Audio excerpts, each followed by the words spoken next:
두 번째 문제입니다. 자, 아이파가 12월 말 법인이에요. 근데 제가 담당자입니다. 그런데 3월 말까지 이 사업연도 변경신고서를 넣어야 되는 걸 제가 몰랐어.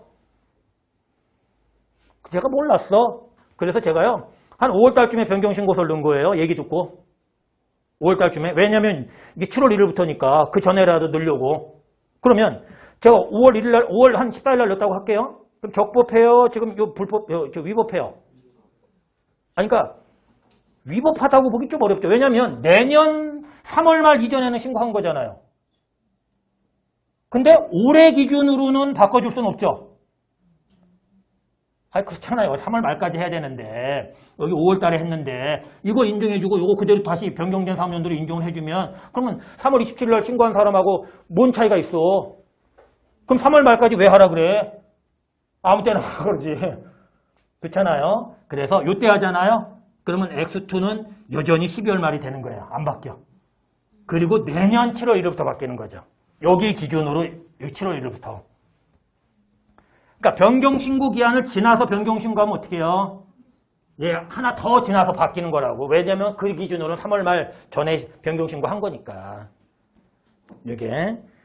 그러니까 만약에 제가 담당자거나 그런데 만약에 소살이 안 맞으려면 어떻게 해요? 정확하게 3월 말까지 넣어줘야죠. 그렇죠? 여기 요때 넣으면 대표님 저 뒤에 올해는 안 되고 올해 7월 6일부터 안 바뀌어? 아, 왜요? 아, 저희들이 변경신고서를 좀 늦게 내서 자넨 연봉이 얼마인가? 말하면서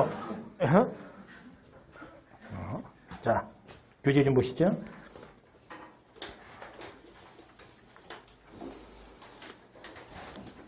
자, 로마자 2번부터 보시죠. 사업연도에 대한 법인세법 입장입니다. 자, 우리 원칙이에요. 큰 동그라미 1이죠.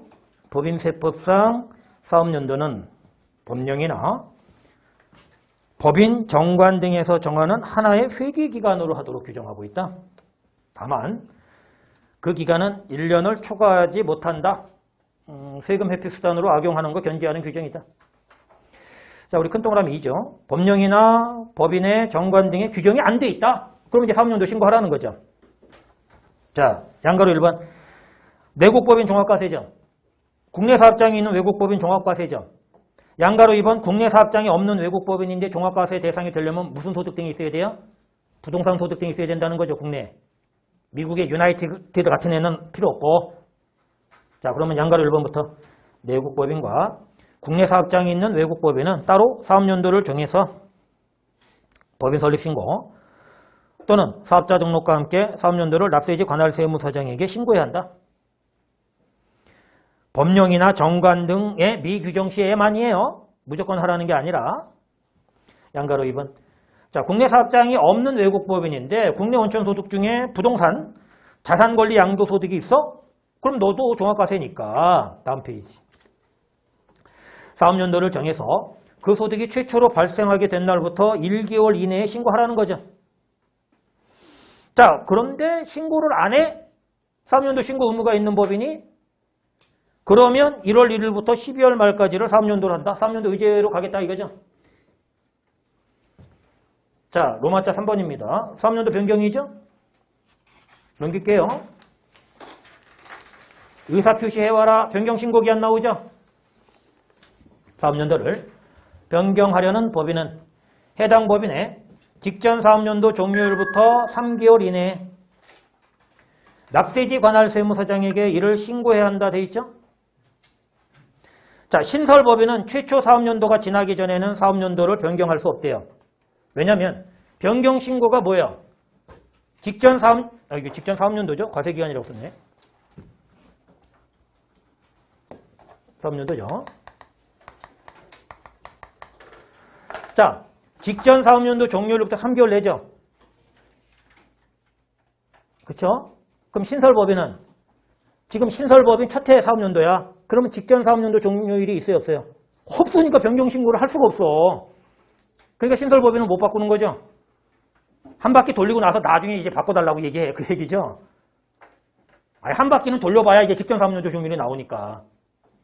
자, 그래서 신설법인은 최초 사업연도가 지나기 전에는 사업연도 변경할 수 없습니다. 자, 기한 지나서 변경신고하면 어떻게 해요? 한 템포 다음 다음 해부터 바뀐다는 거죠. 그러니까 지금 이걸로 얘기하면 어떻게 X2 7월 1일부터 바뀌는 게 아니라 X3 7월 1일부터 바뀐다는 거죠. 이때 변경신고하면 그렇죠. 5월달에 만일 법인이 기한이 지난 후 변경신고한 경우 변경신고한 해당 사업연도는 효력이 없다는 거죠. 해당 사업연도는 3월 말까지 신고를 안 했으니까. 그런데 다음 사업연도 입장에서는 적법한 신고죠. 그러니까 X3 7월 1일부터 바꿔준다는 거죠. 그때는 유효한 신고니까. 자, 그럼 보세요. 여기 한번 볼게요.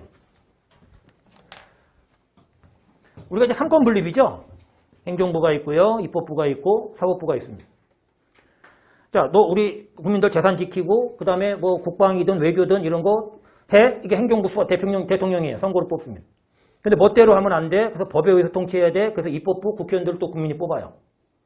그래서 대통령은 대통령이 당선이 되면 제일 먼저 하는 게 손을 얹고 헌법과 법률에 따라서 통치하겠습니다. 이걸 먼저 선서를 국민 앞에 천명을 하고 이제 들어가죠. 그죠? 그런데 행정부에서는 법에 맞다고 주장하고 입법부에서는 우리는 그런 의지로 한 게 아니라고 하면 어떻게 해요? 그래서 사법부가 있는 거죠. 민사나 이런 거 다 빼고요. 그죠? 그게 이제 상권 분립의 가장 기본 논리예요. 그러면 법령에 정해져 있다? 그럼 어떻게 해요? 행정부는 따를 수밖에 없는 숙명인 거죠. 그죠? 근데 법령이 개정돼서 사업연도가 바뀌었어요. 그럼 법은 어디서 바꿔요? 입법부인 국회에서. 그런데 변경신고 안 했다고 안 바꿔줘? 웃기지 말라는 거예요. 법령에 사업연도가 정해졌다? 그래서 우리가 무조건 행정부는 받아들여라. 그런데 법령이 바뀌어서 사업연도의 변경 부분이 지금 개정됐다? 그럼 사업연도 변경신고 안 했다고 안 바뀌어? 웃기지 말라는 겁니다. 법령 개정으로 사업연도가 바뀌었으면 사업연도 변경신고 없어도 그대로 인정. 행정부의 숙명이죠. 그건 그게 한편 나오는 거예요. 법령에 따라 사업연도가 정해지는 법인의 경우 관련 법령 개정에 따라 사업연도가 변경된 경우에는 변경신고를 하지 않아도 해당 법령 개정 내용과 같이 사업연도가 변경된 걸로 본다 돼 있죠. 자, 사업연도 의제입니다. 사업연도가 변경된 경우 자, 종전 사업연도 개시로부터 변경 사업연도 개시일 전까지 요거죠, 지금 요거 1월 1일부터 6월 말 요거 아까 제가 뭐라 했어요? 하나의 사업연도로 의지한다. 본다 이렇게 돼 있죠. 그런데 걔가 한 달 안 되면 어떻게 해요? 1개월 미만이면 변경된 사업연도에 포함시킨다죠. 옛날 세무사 시험에 어떻게 나온지 아세요? 이거 변경 전 사업연도에 붙인다. 해갖고 오답으로 만든 거죠. 시험은 그렇습니다. 수업 들을 때 좀 이해되고 너 들을만하네. 그런데 시험 문제 풀면 틀리죠. 야, 주접 싫어. 쪼잔해. 야, 뭐 이런 거예요. 근데 일부러 그렇게 트레이닝 시키는 겁니다. 그래야 꼼꼼하게 보게 되고 그래야 한 번 더 보게 되고 그래야 실수를 안 하게 되는 거거든요. 왜냐하면 클라이언트들 돈과 직결된 거잖아요. 조금만 잘못하면 가산세 뜯어 맞을 수 있죠. 그렇잖아요. 그러니까 굉장히 민감한 문제인 거죠.